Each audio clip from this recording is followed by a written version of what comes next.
नमस्कार दोस्तों, कथा वाचन में आप सभी का स्वागत है। इस वीडियो में हम आपको कार्तिक महात्म्य का 10वां अध्याय सुनाएंगे।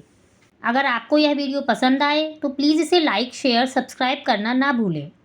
हे ऋषि श्रेष्ठ नारद जी, आपको प्रणाम है। कृपया अब यह बताने की कृपा कीजिए कि जब भगवान शंकर ने अपने मस्तक के तेज को क्षीरसागर में डाला तो उस समय क्या हुआ। नारद जी बोले, हे राजन, जब भगवान शंकर ने अपना तेज क्षीरसागर में डाल दिया तो उस समय वह शीघ्र ही बालक होकर सागर के संगम पर बैठकर संसार को भय देने वाला रुदन करने लगा। उसके रुदन से संपूर्ण जगत व्याकुल हो उठा, लोकपाल भी व्याकुल हो गए, चराचर चलायमान हो गया। शंकर सुवन के रुदन से संपूर्ण ब्रह्मांड व्याकुल हो गया। यह देखकर सभी देवता और ऋषिमुनि व्याकुल होकर ब्रह्मा जी की शरण में गए और उन्हें प्रणाम करके उनकी स्तुति करने लगे। उन सभी ने ब्रह्मा जी से कहा, हे पितामह, यह तो बहुत ही विकट परिस्थिति उत्पन्न हो गई है। हे महायोगिन, इसको नष्ट कीजिए। देवताओं के मुख से इस प्रकार सुनकर ब्रह्मा जी सत्यलोक से उतरकर उस बालक को देखने के लिए सागर तट पर आए। सागर ने ब्रह्मा जी को आता देखकर उन्हें प्रणाम किया और बालक को उठाकर उनकी गोद में दे दिया।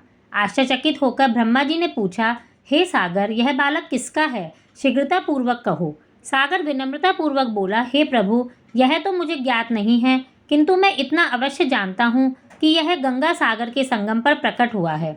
इसलिए हे जगत गुरु, आप इस बालक का जात कर्म आदि संस्कार करके इसका जातक फल बताइए।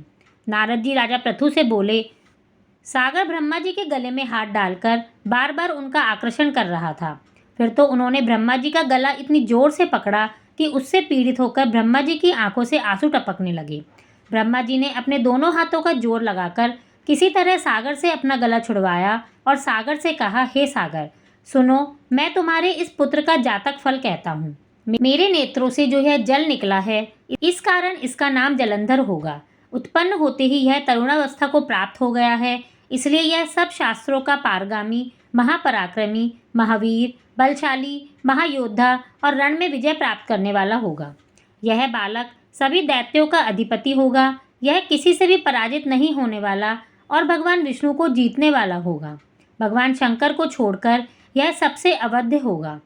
जहाँ से इसकी उत्पत्ति हुई है यह वहीं जाएगा। इसकी पत्नी बड़ी पतिव्रता, सौभाग्यशालिनी, सर्वांग सुंदरी, परम मनोहर, मधुर वाणी बोलने वाली और शीलवान होगी। सागर से इस प्रकार कहकर ब्रह्मा जी ने शुक्राचार्य को बुलवाया और उनके हाथों से ब्राह्मण का राज्याभिषेक कराकर स्वयं अंतर ध्यान हो गए। बालक को देखकर सागर की प्रसन्नता की सीमा नहीं रही। वह हर्षित मन से घर आ गया। फिर सागर में उस बालक का लालन पालन कर उसे पुष्ट किया। फिर कालनेमी नामक असुर को बुलाकर वृंदा नाम की कन्या से उसका विधिपूर्वक विवाह करा दिया। उस विवाह में बहुत बड़ा उत्सव भी हुआ।